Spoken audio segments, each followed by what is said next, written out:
In the construction world, we have a saying, measure twice, cut once.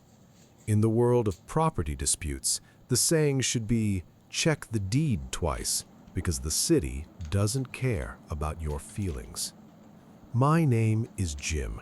I'm 52 years old, and I've spent the last 25 years teaching high school woodshop and doing private carpentry on the side.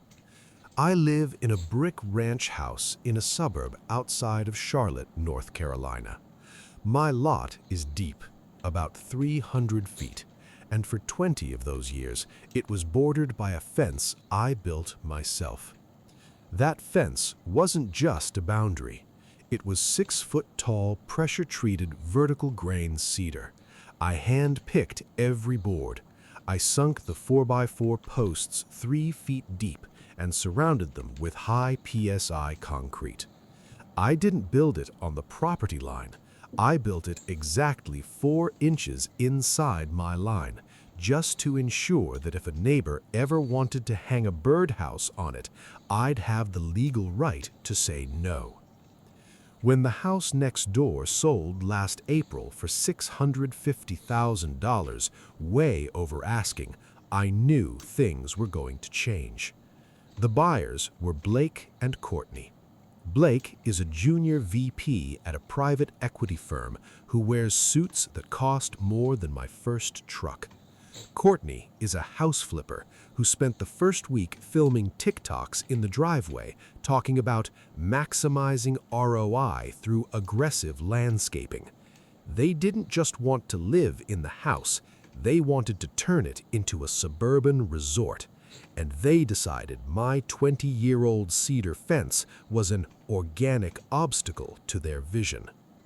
I found out when I heard the sound, not the sound of a hammer, but the high-pitched metallic scream of a sawzall chewing through my cedar rails. I didn't storm out there with a shotgun. I'm a teacher. I believe in education before punishment. I walked out to the edge of my patio, holding a mug of lukewarm coffee. A crew of 3 guys was out there, working for a company called Elite Outdoor Living. They had already ripped down 2 10-foot sections of my fence. My boards, my hand-picked cedar, were lying in a muddy pile like trash. "Hey," I called out, "who authorized this?" The foreman, a guy who looked like he'd rather be anywhere else, pointed toward the house. Blake was standing there in a pristine white polo shirt, watching the demolition like he was General Patton. I walked over to the property line, or where the line used to be. "Blake," I said, keeping my voice steady, "we haven't really met properly, but you're tearing down my fence." Blake didn't even step off his porch. He just looked down at me and smiled. "Jim, right? Look, the contractor told us the fence was looking a bit dated. We're putting in a $250,000 backyard overhaul, infinity pool, pavers, and the whole 9 yards. We're doing you a favor, man. New fence, 0 cost to you." "Blake, listen to me carefully," I said. "That fence isn't shared. I built it 20 years ago. It sits 4 inches inside my property line. I have the original survey from when the posts were poured. You are currently trespassing and destroying my private property." Blake laughed. It was a short, sharp bark. "Jim, don't be that guy. Property lines in these old suburbs are fluid. My title company gave me a plot map that shows the line running right through the posts. Besides, the new landscaping is going to raise your property value by at least 5%. You should be thanking me." "I'm not thanking you for a 5% imaginary gain while you rip out $4,000 worth of my cedar," I replied. "I'm telling you to stop right now. Call your office, get a surveyor, and look at the pins. If you pull another board, we're going to have a very expensive conversation with the police." Blake's smile disappeared. He leaned over the railing. "The crew is booked for today and tomorrow. I'm not paying them $200 an hour to sit on their hands because you're feeling sentimental about some rotting wood. Get a hobby, Jim."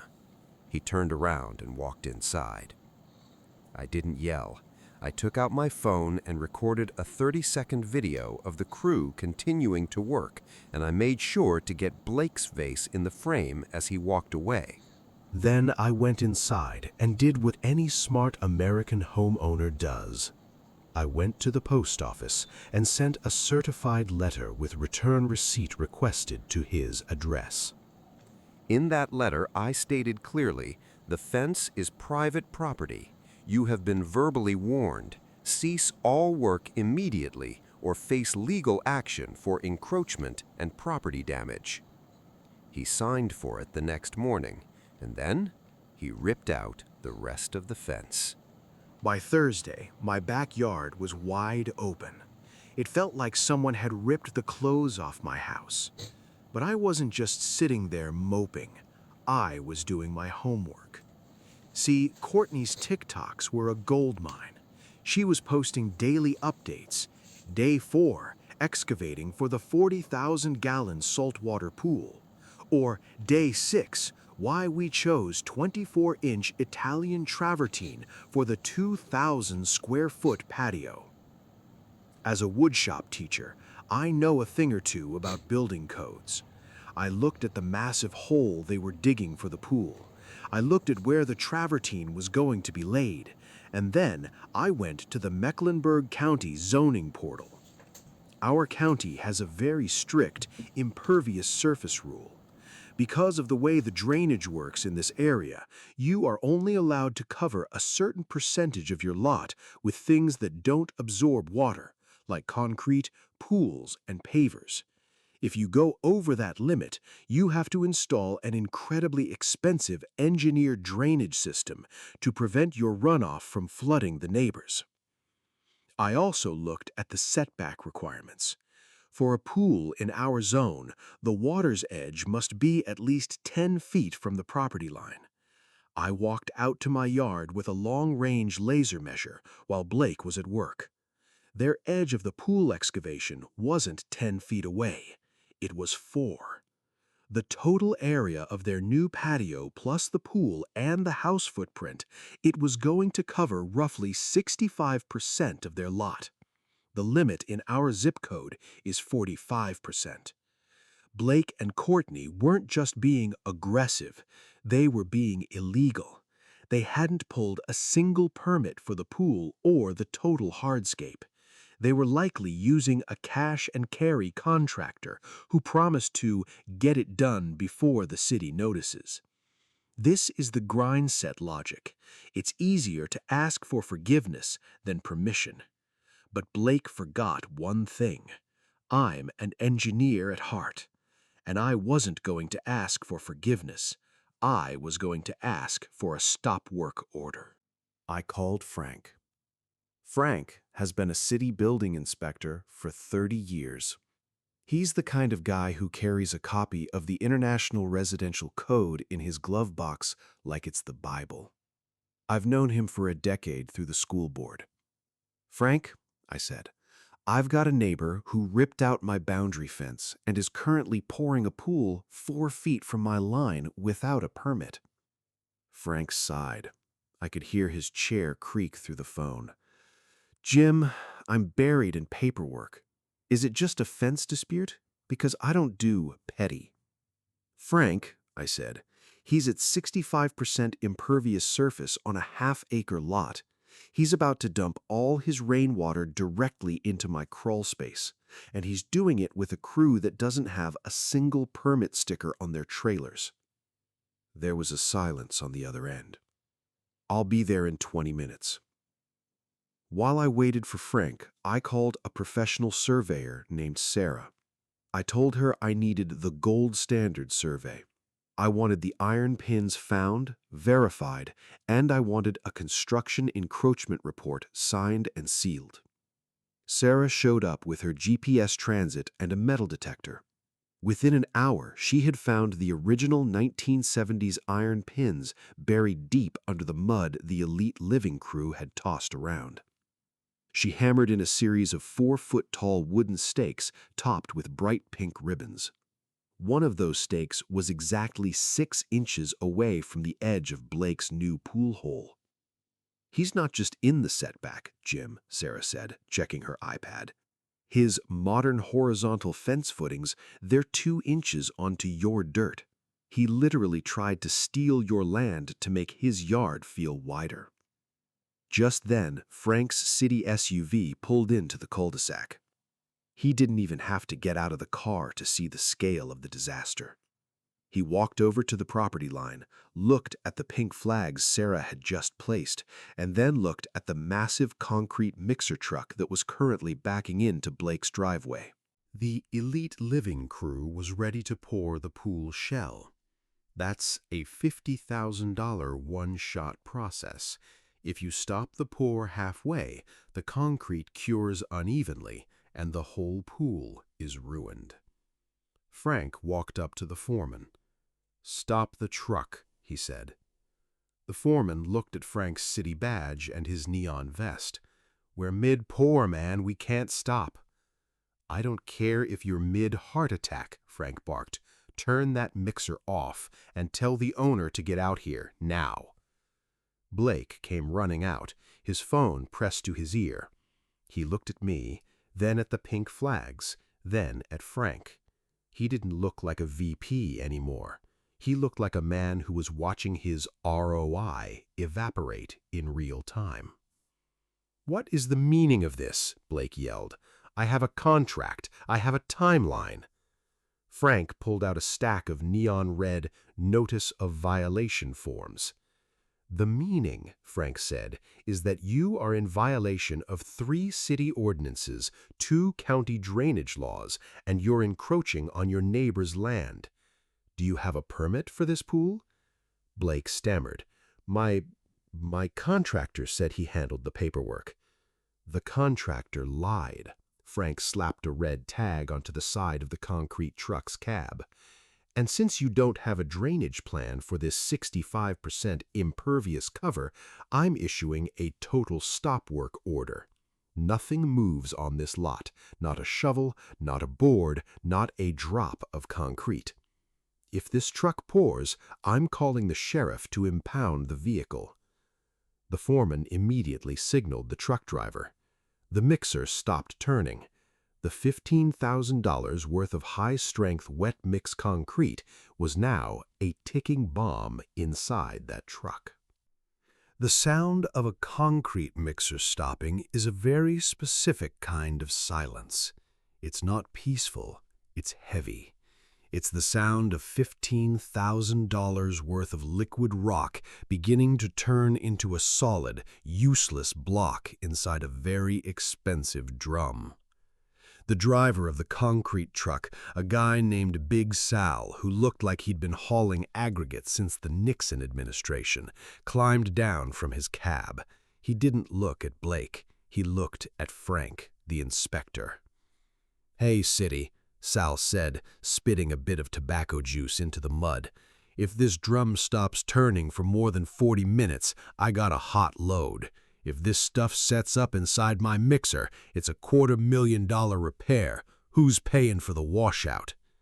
Blake was white as a sheet.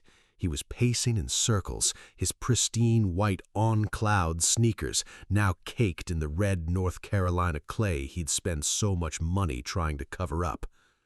"Just pour it. We'll fix the paperwork later. I'll pay the fine." Frank didn't even look up from his clipboard. "Son, I don't think you're hearing me. This isn't a fix-it-later fine. This is an environmental hazard violation. You pour that shell without a drainage permit for this much impervious surface, and I'm calling the EPA. You'll be tied up in federal court until your hair turns gray." Sal looked at Blake. 40 minutes, kid. The clock is running. If I can't dump this in your hole, I gotta take it to the recovery yard. That's a $300 an hour standby fee, plus a $2,000 disposal fee for a rejected load, and you're still paying for the 15 grand of concrete. I stood on my side of the pink flags, leaning against one of the remaining sections of my cedar fence. I took a long, slow sip of my coffee. It was cold, but it tasted like victory. "You did this, Jim," Blake screamed, pointing a trembling finger at me. "You waited until the trucks were here. You could have stopped us Monday." "I tried to stop you Monday, Blake," I said, my voice as calm as a wood shop on a Sunday morning. "I told you on the porch. I told your foreman. And just in case you forgot our fluid conversation, I sent you a certified letter. You signed for it Tuesday morning at 10:14 a.m. I have the digital receipt on my phone." I pulled out my phone and held it up. The tracking info was clear. He had been legally served a notice to cease and desist 48 hours before the trucks arrived. "In the eyes of the law, Blake," I continued, "you didn't just make a mistake. You committed willful encroachment. You ignored a professional carpentry veteran and a legal notice because you thought your vision was more important than my deed. Now, you've got 35 minutes before Sal's truck becomes a giant paperweight." Blake broke. He actually sat down on a pile of ripped-up cedar, my cedar, and put his head in his hands. Courtney came running out of the house, her TikTok ring light still clutched in one hand. She saw the red tag, saw the silent mixer, and realized the infinity pool reveal was about to become a foreclosure special. The next 2 weeks were a masterclass in bureaucratic slow torture. The concrete truck eventually left, but not before Blake had to write a check for $18,000 just to keep the company from suing him for damaging their equipment. He had $18,000 worth of concrete dumped into a washout pit that he had to pay another crew to excavate and haul away the next day. But that was just the appetizer. The main course was the restoration order. Frank, the inspector, wasn't done with them. "Since you tore out a permanent boundary structure, that fence, without a permit or a survey, and since you encroached on the neighbor's setback, the city is requiring you to return the site to its original condition before we even look at a new permit application for your patio." Blake's lawyer, a guy named Marcus, who sounded like he'd rather be defending a bank robber than a suburban idiot, called me that Friday. "Jim," Marcus said, trying to sound friendly, "my client is willing to install a brand new high-end horizontal slat fence along the true property line. It's an upgrade, 6 foot tall, modern aesthetic, professionally stained. It'll cost him 10 grand and you get it for free." "No thanks, Marcus," I said. "What do you mean, no thanks?" "I don't want a modern aesthetic. I'm a traditionalist. I want my fence back. Specifically, I want 6 foot tall, vertical grain, clear heart Western red cedar. Hand-picked, no knots. I want 4x4 pressure-treated posts sunk 36 inches deep in 3,000 psi concrete footings. And since Blake's crew damaged the soil density on my side of the line with their excavator, I'm going to need a soil compaction test and a structural engineer's seal, which I will provide at my hourly rate, before a single post is set." There was a long silence on the line. Marcus knew exactly what I was doing. Cedar prices had tripled since I built that fence 20 years ago.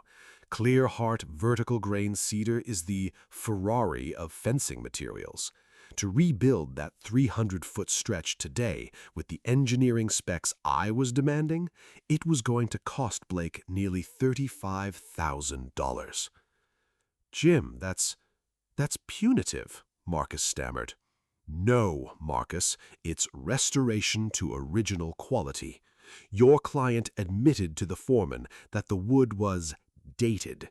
He meant it was high-quality timber that you can't buy at Home Depot anymore. If he wants the red tag off his house so he can finish his flip, he builds it my way, or we go to court and I show the judge the video of him laughing while he watched his crew destroy my private property." I hung up. While they were arguing about the fence, the bigger hammer dropped, the impervious surface limit. Courtney's TikTok resort was designed to cover 65% of the lot. Frank the inspector did the final math. To get down to the legal 45% limit, they couldn't just tweak the design. They had to fill in half the pool hole. They had to tear out 1,200 square feet of the Italian travertine patio. And they had to install a bioretention cell. Basically, a massive, ugly $12,000 underground gravel pit to handle the water runoff. Blake tried to apply for a zoning variance. That's a process where you ask the city for an exception. But a variance requires a hardship. And Frank told the zoning board the only hardship here is that the owner didn't feel like following the law. The board denied the variance in less than 5 minutes. For the next month, I watched from my porch as the elite outdoor living crew, the same guys who had arrogantly ripped out my fence, began the process of deconstruction. They had to use a jackhammer to break up the partial concrete footings they'd poured on my land. They had to backfill the pool excavation with $8,000 worth of structural fill dirt. Courtney wasn't filming TikToks anymore. She was usually seen through the window, arguing with Blake while pointing at their bank statements. In November, the new fence finally went up. I was out there every morning with a moisture meter and a level. I rejected 3 loads of lumber because the grain wasn't tight enough. I made the crew pull out 2 posts because they were 1/8 of an inch out of plumb. Blake was paying them by the hour. He was hemorrhaging money. By the time the fence was finished, it was a work of art. It was better than the one I'd built 20 years ago. It was a $35,000 wall of cedar that stood as a permanent monument to the fact that I am not a man to be trifled with. Once the fence was sealed, I signed off on the encroachment release. Frank lifted the stop work order. But Blake and Courtney were done. The suburban resort project had cost them over $100,000 in dead money. Concrete disposal, rejected loads, soil tests, legal fees, and the massive cost of rebuilding my fence. They had no money left for the infinity pool or the travertine. They ended up laying down cheap grass seed and putting the house on the market in January. The house sat on the market for 90 days. In this neighborhood, houses usually sell in 4. But every time a potential buyer came by, they saw that beautiful, aggressive cedar fence, and they saw the zoning disclosure in the paperwork, the one that explained that the lot was at its absolute maximum impervious surface limit, and that no future owner could ever build a pool or a large deck. The resort potential was dead. The property value didn't go up 5%, it dropped by 10% because the backyard was now legally locked. They finally sold it to a nice, quiet family who didn't want a pool. They just wanted a place for their kids to play. Blake and Courtney moved back to the city, likely to a condo where there are no property lines to fluidly ignore. The day they moved out, Blake was loading the last of his boxes into a U-Haul. He looked over at me. He looked like he'd aged 10 years in 6 months. "You really destroyed us, Jim," he said, his voice flat. "All over a few inches of dirt and some old wood." I walked over to the new fence. I ran my hand along the smooth, clear cedar. It felt solid. It felt right. "It was never about the dirt, Blake," I said. "It was about the fact that you thought you were the only person in this neighborhood whose time and property had value. You thought I was just an old guy with a hobby, but as a teacher, I've learned one thing. Some people don't learn from the textbook, they have to learn from the bill. I watched the U-Haul drive away. Then I went back to my shop, grabbed my tools, and started building a birdhouse. I hung it right on my new fence, on my side of the line. So, I'm curious. If your neighbor decided your property was an obstacle to their vision, would you have been flexible? Or would you have waited for the concrete truck to arrive before showing them the truth? Drop a comment below. I'm Jim, and I'll be here, right behind my cedar line.